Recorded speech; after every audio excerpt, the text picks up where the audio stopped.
नमस्कार दोस्तों, फिर से आपका मेरे YouTube चैनल डियर काका पे स्वागत है। मैं हूं मणिकांत उर्फ काका जी।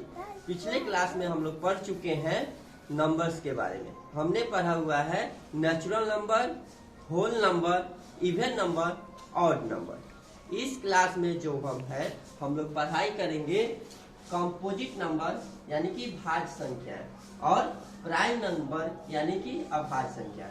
तो आइए ज्यादा समय न लेते हुए मैं आप लोगों को बता देना चाहता हूँ कि कंपोजिट नंबर क्या होता है, यानी भाज्य संख्याएं क्या होती है। तो आपको सिंपल से बात है, आपको सिंपल तरीके से समझना है कि भाज्य संख्या वह संख्या होता है जो एक और स्वयं के अलावे किसी दूसरे संख्या से कटता हो, यानी कि वह संख्या जो एक और स्वयं के अलावे किसी दूसरे संख्या से भी कटता हो, वह संख्या जो है भाज्य संख्या होती है।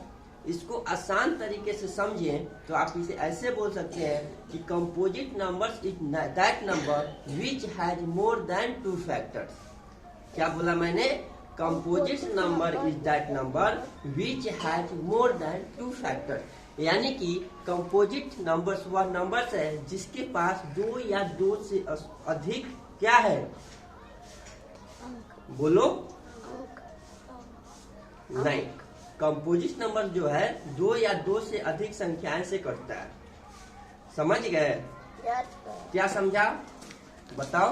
मतलब भाज्य संख्या, ठीक है, भाज्य संख्या अपने स्वयं के अलावे और एक के अलावे दूसरे संख्या से भी कटता है। एक्सीलेंट। कि भाज्य संख्या वह संख्या है जो एक से तो कटता नहीं करता है, यानी कि सभी संख्याएं एक से कटते हैं और अपने आप से भी सभी संख्याएं कट जाते हैं। लेकिन भाज्य संख्या वह संख्या है जो एक से भी कटता हो, अपने आप से भी कटता हो और दूसरे संख्या से भी कटता हो। सिंपल से आपको समझना है कि composite number is that number which has more than 2 factors. ठीक है। उसके बाद जो है बउआ अभाज्य संख्या, प्राइम नंबर। यह बहुत आसान है।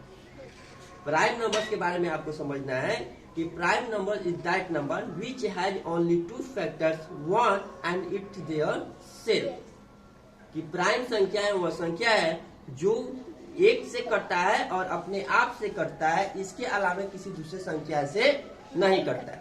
तो आइए मैं आप लोगों को एक बार रिवाइज करा देता हूँ। सबसे पहले मैंने आपको बताया था नेचुरल नंबर। नेचुरल नंबर होता है गिनती की संख्या को हम नेचुरल नंबर बोलते हैं। उसके बाद मैंने बताया होल नंबर। जब आप नेचुरल नंबर्स के पहले 0 लगा देते हैं, उससे जो संख्या सारणी बनती है उसे हम होल नंबर बोलते हैं। फिर मैंने आपको बताया था इवन नंबर। इवन नंबर वह नंबर होता है जो 2 से पूरा कट जाता है। उसके बाद मैंने बताया था ऑड नंबर। ऑड नंबर वह संख्या होता है जो 2 से पूरा नहीं कटता है। फिर मैंने आपको बताया भाज्य संख्या है कंपोजिट नंबर। कंपोजिट नंबर वह संख्या होता है जो जिसके पास 2 या 2 से अधिक फैक्टर्स होते हैं। और उसके बाद मैंने बताया अभाज्य संख्या यानी कि प्राइम नंबर। और प्राइम नंबर वह संख्या होता है जिसके पास ओनली 2 फैक्टर्स होता है, वह एक से कटेगा या तो अपने आप से कटेगा। आइए अब हम लोग जो है डिविजिबिलिटी रूल को पढ़ेंगे। कौन सा रूल? विभाजिता का नियम। अब हम लोग जो है क्या किस नियम के बारे में पढ़ेंगे? विभाजिता का नियम। आसान तरीके से आपको समझना है। हम सभी जानते हैं कि 1 से यानी कि 1 से सभी संख्याएं डिविजिबल होती हैं, 1 से सभी संख्याएं कट जाती है।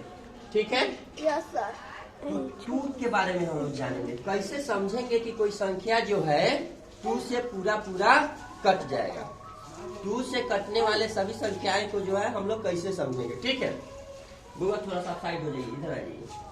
आइए हम लोग जानते हैं कि 2 से कौन कौन सी संख्याएं कटती हैं। याद रखिएगा 2 से वह सभी संख्याएं कटती हैं जिसके यूनिट प्लेस पे क्या होता है, यूनिट प्लेस पे यानी इकाई के स्थान पर 0 हो, 2 हो, 4 हो, 6 हो और 8 हो। इट मीन्स ये कि इवन नंबर हो। याद रखिए कितना आसान है।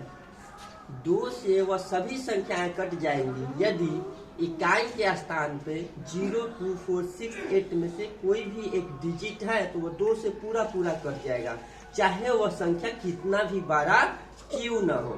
ठीक है। उसके बाद जो है हम लोग पढ़ेंगे 3 से।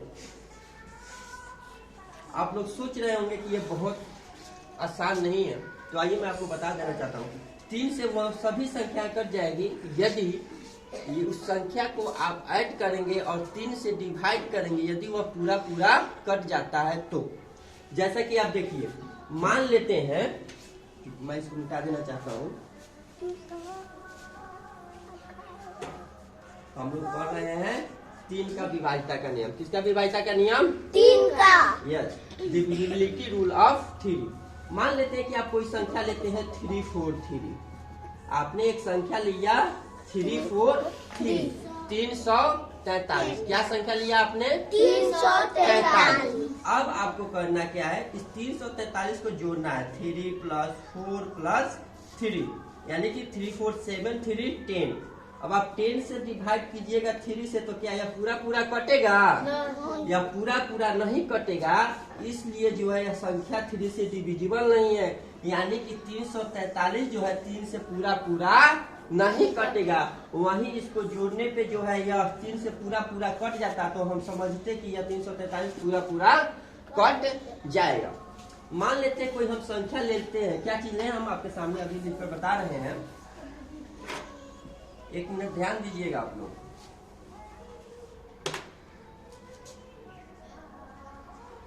हमने क्या लिया? 546, 546।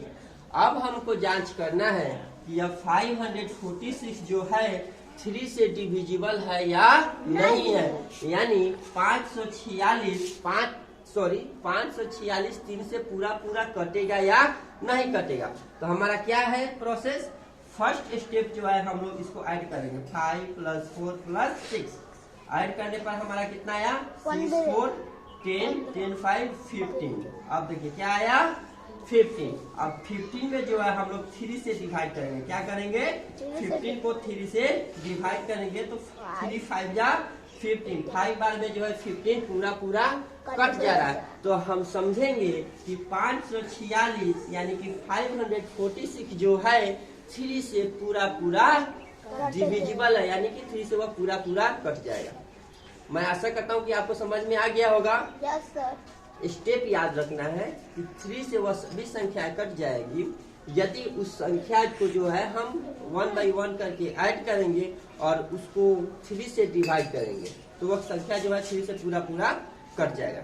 आशा करता हूँ यदि आपको ये वीडियो अच्छा लगा होगा तो please like and subscribe and share. जय माता दी।